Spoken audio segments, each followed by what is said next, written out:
नमस्कार, मैं बिलाल और आप देख रहे हैं मेरे साथ नेशन 24 न्यूज। उत्तर प्रदेश में 2022 विधानसभा का जो चुनाव होने जा रहा है, इस चुनाव में हर एक राजनीतिक पार्टी अपने अपने हिसाब से समीकरण को ढूंढकर ला रही है। बीजेपी की बात की जाए या फिर यहाँ पर समाजवादी पार्टी की बात की जाए या फिर बसपा और कांग्रेस की बात की जाए, तो सभी पार्टियां जीत के दावे कर रही हैं। तो सवाल ये उठता है कि क्या वाकई में उत्तर प्रदेश में समाजवादी पार्टी की सरकार बनने जा रही है या फिर उत्तर प्रदेश में सीएम योगी वापसी करेंगे? बसपा का क्या कुछ जनाधार होगा और कांग्रेस अपने आप को कहां पर जो है खड़ा हुआ देख रही है? सवाल तो बहुत हैं और इन्हीं सवालों का जवाब जानने के लिए हर कोई ये सोचने को मजबूर हो जाता है कि उत्तर प्रदेश में जो सीएम योगी आदित्यनाथ की सरकार चल रही है, वो काम कैसा कर रही है। क्योंकि ये जो कोरोना काल था, इस पूरे लॉकडाउन में क्या कुछ व्यवस्था की गई सरकार की तरफ से और इस पूरी व्यवस्था को लेकर जनता कितनी संतुष्ट है। केंद्र में बैठी नरेंद्र मोदी सरकार और उत्तर प्रदेश में योगी सरकार का क्या कुछ मेल है? किस तरह से सरकार की योजनाओं को जनता तक पहुंचाने का काम किया जा रहा है? क्या मुद्दे होंगे इस विधानसभा के चुनाव में? किन मुद्दों के सहारे सभी राजनीतिक पार्टियां जनता के बीच पहुंचेंगी? ये वो ऐसे तमाम सवाल हैं जिन सवालों को लेकर हर एक पार्टी अपनी जीत के दावे कर रही है। सबसे पहले बात करेंगे उत्तर प्रदेश में समाजवादी पार्टी की। आपको बता दें कि सपा सुप्रीमो अखिलेश यादव ये दावा कर रहे हैं कि हम इस बार जो सरकार बनाने जा रहे हैं तो 400 सीटें जीत कर आ रहे हैं। तो सवाल ये होता है कि अगर वाकई में सपा 400 सीटें जीत रही है, तो फिर बीजेपी, बसपा और कांग्रेस इनके खातों में क्या जाएगा? क्या सीएम योगी के इस पूरे कार्यकाल से जो अब चुनाव होगा, जनता खुश नहीं है? क्या सीएम योगी को एक जो है यहां पर सीट नहीं ले पाएंगे? ये ऐसे तमाम अनगिनत सवाल हैं, लेकिन पार्टियां अपने अपने हिसाब से अपने समीकरण बना रही हैं। अब सवाल ये भी उठता है कि उत्तर प्रदेश में जो सीएम योगी की सरकार है और इस पूरे सरकार के कार्यकाल में ऐसी वो कौन सी व्यवस्था जो है चरमराई, जिसको लेकर सरकार को नुकसान उठाना पड़ सकता है? या फिर समाजवादी पार्टी की सरकार के दौरान ऐसी वो कौन कौन सी योजनाएं थी जो जनता को याद आ रही हैं और उन योजनाओं का फायदा फिर से मिले तो सरकार बनाने को लेकर सपा का समर्थन जनता करेगी? कांग्रेस का अपना क्या कुछ जनाधार है? क्योंकि उत्तर प्रदेश में कांग्रेस का जो वर्चस्व है वो कोई खास नहीं है, बड़े नेता नहीं है। हालांकि प्रियंका गांधी वाड्रा उत्तर प्रदेश में सक्रियता दिखा रही है। अजय कुमार लल्लू जो कि कांग्रेस के प्रदेश अध्यक्ष हैं, वो लगातार सक्रियता दिखा रहे हैं। सवाल ये उठता है कि इस पूरी सक्रियता के पीछे जनता का कितना विश्वास है? जनता को साथ लेकर क्या वाकई में कांग्रेस पार्टी चल रही है? क्या वाकई में बसपा को भी इस बार जो है जनाधार यहां पर जनता का मिलेगा? किन मुद्दों के सहारे बसपा जो है जनता के बीच पहुंचेगी? बात अगर यहां पर सीएम योगी की जाए तो बीजेपी एक बार फिर से सत्ता पर वापसी की बात कर रही है। दावा ये कर यहां पर किया जा रहा है बीजेपी की तरफ से कि हमने जो है तमाम योजनाओं को लागू किया, उन तमाम योजनाओं का फायदा उत्तर प्रदेश की जनता को मिला। डबल इंजन की सरकार का फायदा उत्तर प्रदेश की जनता को मिला। कानून व्यवस्था को लेकर उत्तर प्रदेश में जो है कानून को स्तब्ध करने का काम किया गया। योजनाओं को इस तरीके से लागू किया गया कि उसका सीधा जो है जनता को फायदा मिले। गरीब जनता के लिए एक के बाद एक योजनाएं बनाई गई और उसको धरातल पर उतारा गया।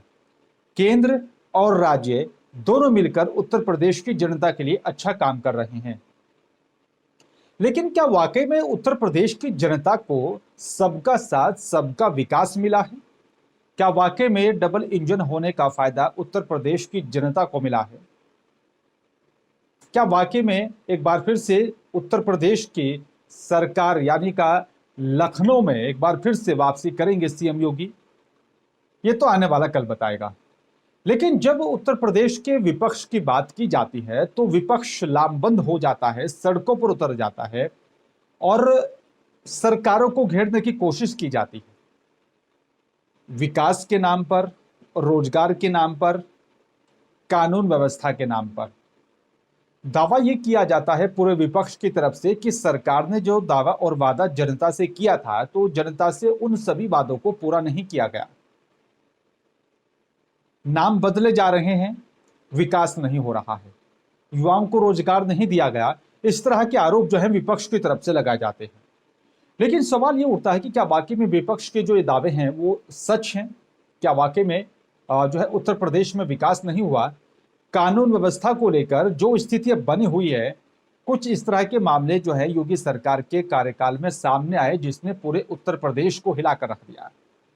क्या ये डर था? क्या ये कानून व्यवस्था सुचारू रूप से उत्तर प्रदेश में नहीं चल रही थी? क्या पूर्व की जो सरकारें थी उससे बेहतर सीएम योगी की सरकार कर दिखा रही है? क्या प्रशासनिक अधिकारी अपना काम ईमानदारी से कर रहे हैं? इन तमाम पहलुओं को ध्यान में रखते हुए ही उत्तर प्रदेश की जनता अपने मत का इस्तेमाल करेगी। बात अगर यहां पर बसपा की जाए तो बसपा सुप्रीमो मायावती जनता के बीच नहीं नजर आती।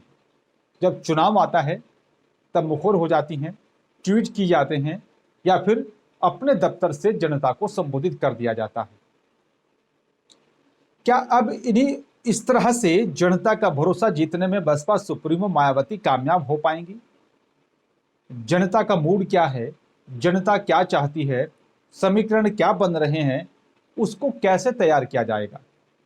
और दूसरी तरफ जो पिछले एक साल से यहां पर जो है 3 कृषि कानूनों का विरोध किया जा रहा है केंद्र की नरेंद्र मोदी सरकार का, उसका विधानसभा चुनाव पर क्या असर पड़ेगा? क्योंकि लगातार जो है किसान अब महापंचायत में इस तरह से इस पूरे आंदोलन को बदल रहे हैं। अलग अलग राज्यों में जाकर महापंचायत का आयोजन किया जा रहा है और इस महापंचायत के माध्यम से सरकारों को घेरने की कोशिश की जा रही है। भारतीय किसान यूनियन की बात की जाए या फिर तमाम बाकी उन संगठनों की बात की जाए या फिर संयुक्त मोर्चा की बात की जाए, जिसमें करीब करीब 40 संगठन शामिल हैं। उत्तर प्रदेश, उत्तराखंड, हरियाणा, पंजाब, गुजरात, बिहार, झारखंड, मध्य प्रदेश, महाराष्ट्र, ना जाने ऐसे वो कितने राज्य हैं जहां पर किसान जो हैं अपनी महापंचायत अब कर रहे हैं और बीजेपी नेताओं का विरोध किया जा रहा है। अभी कुछ दिन पहले मुजफ्फरनगर में भारतीय किसान यूनियन ने एक महापंचायत को बुलाया था, जिसमें काफी संख्या में यहां पर किसान शामिल हुए और ये दावा किया जा रहा था कि जिस तरह से इस महापंचायत का मुजफ्फरनगर में आयोजन किया गया है, उसका असर अब देश के कोने कोने में पहुंचेगा। उसके बाद उत्तराखंड में आयोजन हुआ, उसके बाद कई और ऐसे राज्य हैं जहां पर आयोजन किया गया और किया जाना बाकी है। किसानों का यह दावा है कि जब तक सरकार कृषि कानूनों को वापस नहीं ले लेती तब तक उनका आंदोलन ऐसे ही जारी रहेगा। अब सवाल यह भी है कि अगर इस तरह से आंदोलन जारी रहता है तो उसका असर क्या कुछ पड़ेगा। और किसान लगातार ये दावा कर रहे हैं कि हम इसका असर जो है यूपी चुनाव में दिखा कर रहे हैं। यह भी दावा किया जाता है कि पश्चिम बंगाल में विधानसभा का चुनाव हुआ, वहां पर किसानों ने अपनी ताकत दिखा दी, बीजेपी को दूर से दूर भगाने की कोशिश की गई। हालांकि वो बात अलग है यहाँ पर कि विधायक ज्यादा चुनकर आए हैं पश्चिम बंगाल में बीजेपी के और जनाधार बढ़ा है, वोट प्रतिशत बढ़ा है, लेकिन सरकार बनाने में नाकामयाब रहे। अब उत्तर प्रदेश एक तो देश का सबसे बड़ा राज्य है, 403 विधानसभा सीटें हैं और इतना बड़ा राज्य होने के बाद अगर बात देश की राजनीति में उस स्तर की जाए तो सबसे बड़ा तबका उत्तर प्रदेश से ही आता है। उत्तर प्रदेश वो एक ऐसा राज्य है जिसने देश के सबसे ज्यादा प्रधानमंत्री दिए, जिसने देश के सबसे ज्यादा राष्ट्रपति दिए हैं। और यह भी कहा जाता है कि उत्तर प्रदेश से ही होकर गुजरता है दिल्ली की सत्ता का रास्ता। अगर जो है केंद्र में सरकार बनेगी तो उत्तर प्रदेश से ही होकर बनेगी, क्योंकि एक बड़ा राज्य है, ज्यादा सीटें हैं और अगर इस यहाँ पर जो है जिस भी पार्टी की ज्यादा सीटें आती हैं तो वही पार्टी अपनी सरकार बनाने में कामयाब होती है। अब एक तरफ तो कृषि कानूनों को लेकर किसानों का विरोध प्रदर्शन हो रहा है, दूसरी तरफ कोरोना काल में जिस तरीके से अव्यवस्था देखने को मिली, हालांकि सरकार ये दावा करती है कि हमने बेहतर व्यवस्था की है और उसका असर जो है आने वाले चुनाव में मिलेगा। खुद मुख्यमंत्री योगी आदित्यनाथ इस बात का दावा करते हैं कि जो व्यवस्था लॉकडाउन में उत्तर प्रदेश सरकार ने करके दिखाई वो किसी भी राज्य में नहीं हुआ है। बड़ा राज्य होने के साथ साथ जो व्यवस्था दूसरे राज्यों में चरमरा रही थी उसको ठीक करने का काम उत्तर प्रदेश की सरकार ने किया। जो इस तरह से व्यवस्था रोजगार को लेकर या फिर बाकी तमाम चीजों को लेकर की जा रही थी उसको भी ठीक करने का काम उत्तर प्रदेश की योगी सरकार ने किया।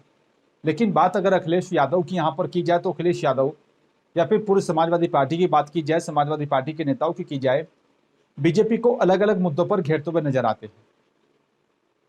और यह दावा किया जाता है विपक्ष की तरफ से कि इस बार जो केंद्र की नरेंद्र मोदी सरकार और उत्तर प्रदेश में योगी सरकार का राज है वो विफल राज है।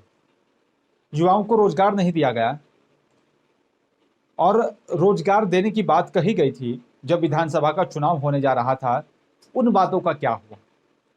विपक्ष इन तमाम मुद्दों को लेकर जनता के बीच पहुंचने की बात कर रहा है। अब सवाल यह भी उठता है कि क्या वाकई में विपक्ष सरकार तक जो जनता की आवाज नहीं पहुंची, जो जनता की आवाज सरकार नहीं बन पाई, विपक्ष वो आवाज बन पाएगा? या फिर यह सवाल भी उठता है कि आखिरकार उत्तर प्रदेश की योगी सरकार जिस तरीके से काम कर रही है, जनता का भरोसा जीतने में कामयाब हो रही है? सवाल यह भी उठता है कि क्या वाकई में उत्तर प्रदेश में एक बार फिर से योगी सरकार सत्ता पर वापसी कर रही है? क्योंकि ऐसे वो तमाम सवाल हैं, ऐसे तमाम मुद्दे हैं, ऐसी तमाम योजनाएं हैं जिसका असर जनता को मिला है।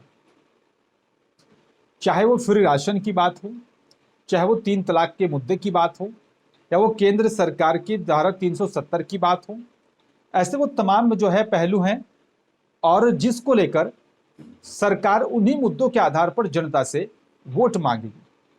क्योंकि जिस तरीके से राम मंदिर का मुद्दा एक लंबे वक्त से चलता आ रहा है और इसी राम मंदिर के मुद्दे को लेकर बीजेपी लगातार जनता के बीच पहुंचती रही, लेकिन अब सुप्रीम कोर्ट के आदेश पर राम मंदिर का निर्माण हो रहा है। राम मंदिर का मुद्दा यहां पर खत्म हो जाता है। अब क्या मुद्दा बीजेपी के पास बचा है? किस मुद्दे के आधार पर बीजेपी अब जनता के बीच पहुंचेगी? क्योंकि कई राज्यों में अब एक के बाद एक चुनाव होने हैं, चाहे बात उत्तराखंड की हो या बात उत्तर प्रदेश की हो। लेकिन उत्तर प्रदेश में विधानसभा का चुनाव जीतना बीजेपी के लिए और भी जरूरी इसलिए हो जाता है क्योंकि लॉकडाउन के बाद एक बड़ा चुनाव उत्तर प्रदेश में होने जा रहा है। इस पूरे कोरोना काल में जिस तरीके से इसी कोरोना काल के बीच पश्चिम बंगाल में चुनाव हुआ, वहां पर बीजेपी को हार का सामना करना पड़ा। कुछ राज्यों में बीजेपी ने जो है मुख्यमंत्रियों को बदल दिया। उत्तराखंड में एक के बाद एक 3 मुख्यमंत्री बदले गए। उसका क्या असर पड़ेगा? अटकलें तो तेज यहां पर उत्तर प्रदेश में भी हो चुकी थी। एक के बाद एक केंद्रीय मंत्रिमंडल का और साथ ही केंद्रीय नेतृत्व का जो है इस तरह से दौर चला उत्तर प्रदेश में आने का।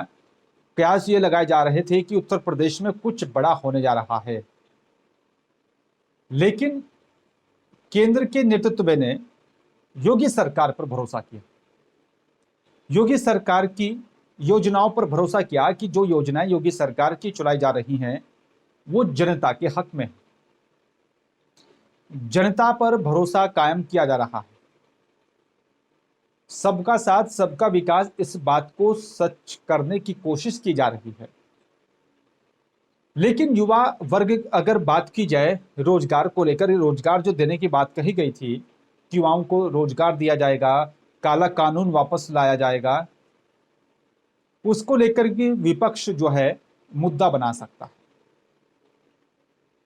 क्योंकि विपक्ष कई ऐसे मुद्दे हैं जिसके सहारे जनता का भरोसा जीतने की कोशिश करेगा, चाहे वो कृषि कानून का मुद्दा रहा हो, चाहे वो रोजगार की बात हो, चाहे वो नौकरियां देने की बात हो, चाहे वो बढ़ती हुई महंगाई, पेट्रोल और डीजल और रसोई गैस के दामों की बात हो।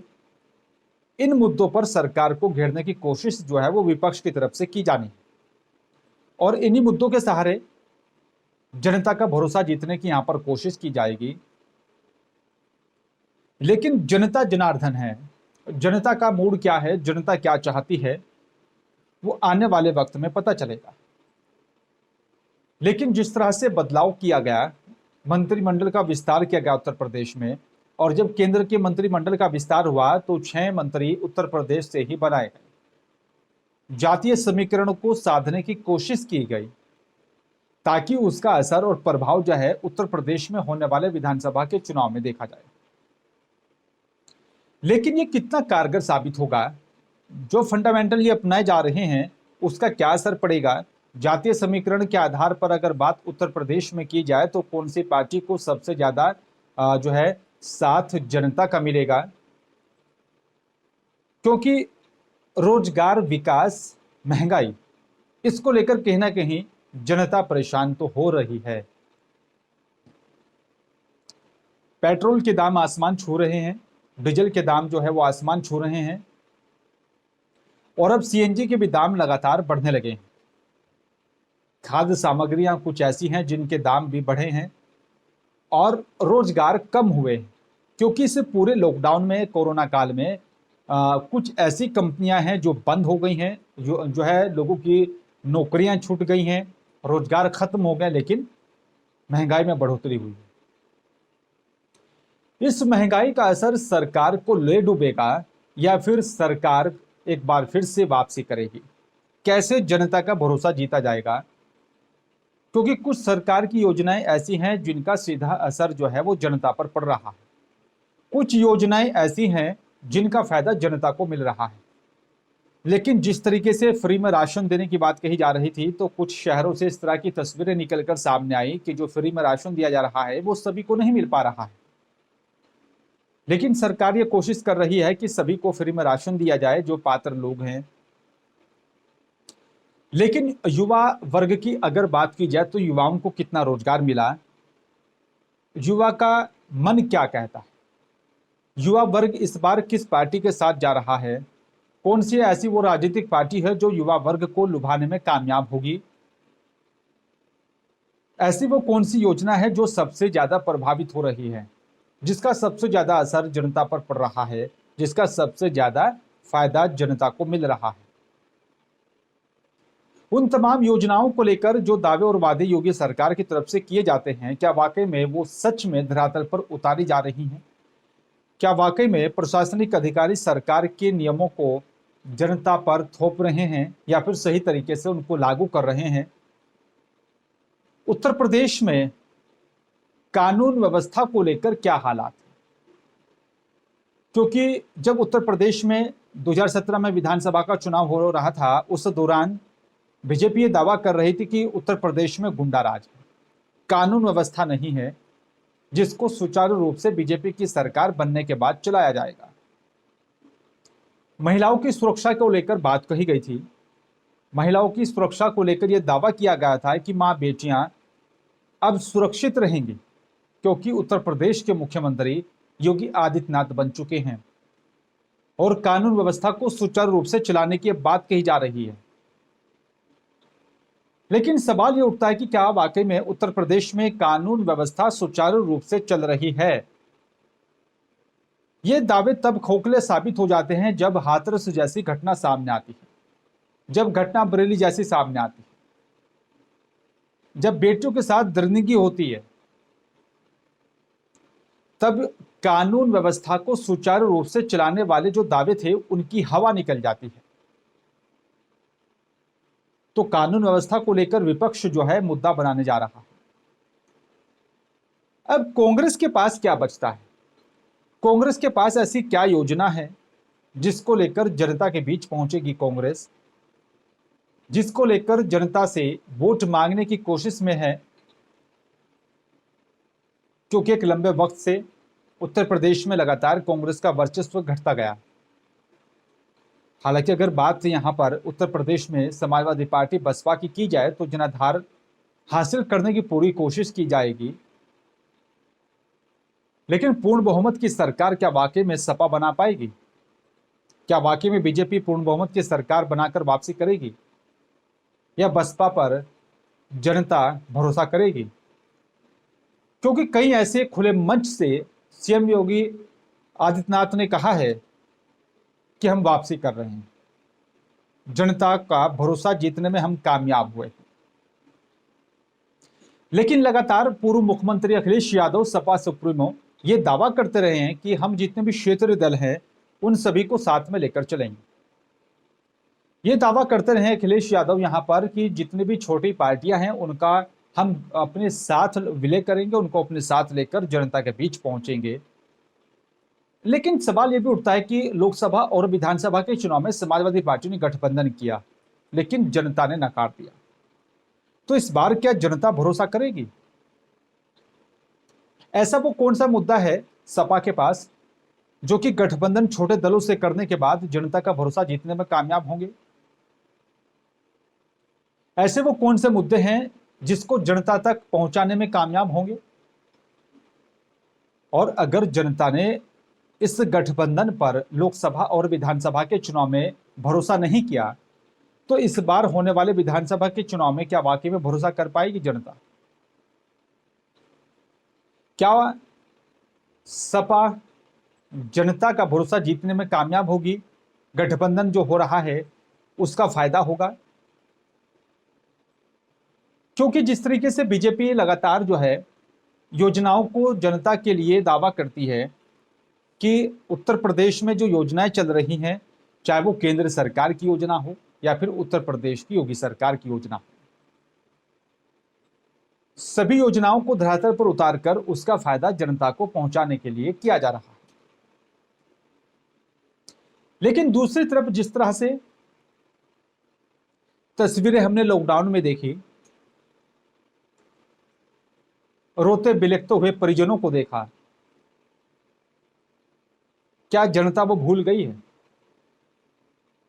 उसका जवाब उत्तर प्रदेश की जनता योगी सरकार को कैसे देगी?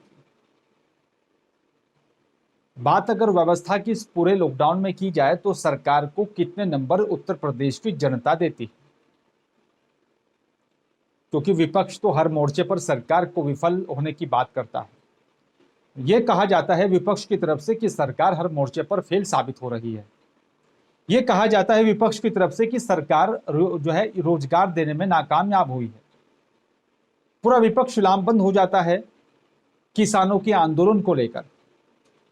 अब सवाल यह भी उठता है, जब केंद्र की नरेंद्र मोदी सरकार और उत्तर प्रदेश की योगी सरकार किसान हितैषी होने का दावा करते हैं, तो किसानों की समस्या का समाधान क्यों नहीं हो रहा है? इन दावों की पोल तब खुल जाती है जब एक लंबा वक्त बीत जाता है, बारिश हो रही है और किसान सड़कों पर डटा है। तो उसका जवाब कैसे दिया जाएगा? क्या वाकई में उत्तर प्रदेश की योगी सरकार किसानों को लुभाने में कामयाब हो पाएगी? क्योंकि जैसे जैसे वक्त बीत रहा है, चुनाव पास आ रहे हैं और किसान जो हैं वो भी लगातार आंदोलन पर है। एक के बाद एक लगातार जो है महापंचायत का आयोजन किया जा रहा है और इस आंदोलन को राष्ट्रीय स्तर का आंदोलन बनाया जा रहा है। भारतीय किसान यूनियन के राष्ट्रीय प्रवक्ता राकेश टिकैत ये कहते हैं कि जब तक तीनों कानून वापस नहीं होंगे, जब तक ये आंदोलन इसी तरह से चलता रहेगा। लेकिन सवाल एक और ये भी निकलकर सामने आता है कि अगर देश का अन्नदाता परेशान है, अगर देश का अन्नदाता अपनी फसलों को नहीं उगा पा रहा है, देश का अन्नदाता अगर सड़कों पर बैठा हुआ है, तो उसकी समस्या कैसे होगी? उसकी समस्या का हल कैसे निकलेगा? समाधान क्या है? बीच का रास्ता क्या है? लंबे दौर की वार्ता सरकार और किसान संगठनों के बीच हुई, लेकिन वो सभी वार्ता विफल साबित हुई। इन सभी वार्ता का मतलब क्या निकलता है? वो मतलब यही निकलता है कि सरकार और किसानों के बीच बात नहीं बन पा रही है, जिसको लेकर लगातार जो है ये दावा किया जाता है विपक्ष की तरफ से और किसानों की तरफ से कि पूंजीपतियों के इशारे पर केंद्र की नरेंद्र मोदी सरकार काम कर रही है। किसानों को बरगलाने का काम किया जा रहा है। जो तीनों कृषि कानून है उसका सीधा फायदा पूंजीपतियों को पहुंचाने की कोशिश की जा रही है। लेकिन सरकार हमेशा यह दावा करती रही है कि किसानों का जो है इसमें हित है, तीनों कानूनों को जो लेकर आए हैं। अब सवाल ये उठता है कि जो विधानसभा का चुनाव होगा उत्तर प्रदेश में, यह चुनाव आने वाले लोकसभा के चुनाव की पटकथा लिखेगा। यह चुनाव जो है उत्तर प्रदेश में होने वाला विधानसभा का चुनाव देश का सबसे बड़ा चुनाव होने जा रहा है, क्योंकि जिस तरीके से कृषि कानूनों को लेकर किसानों का गुस्सा 7वें आसमान पर है और ये गुस्सा कहां तक पहुंचेगा? क्या वाकई में जनता बीजेपी के साथ खड़ी है? क्या उत्तर प्रदेश की जनता सपा के साथ खड़ी है? ये आने वाला कल बताएगा, जब उत्तर प्रदेश में विधानसभा का चुनाव होगा। फिलहाल मेरे साथ सिर्फ इतना ही। नमस्कार।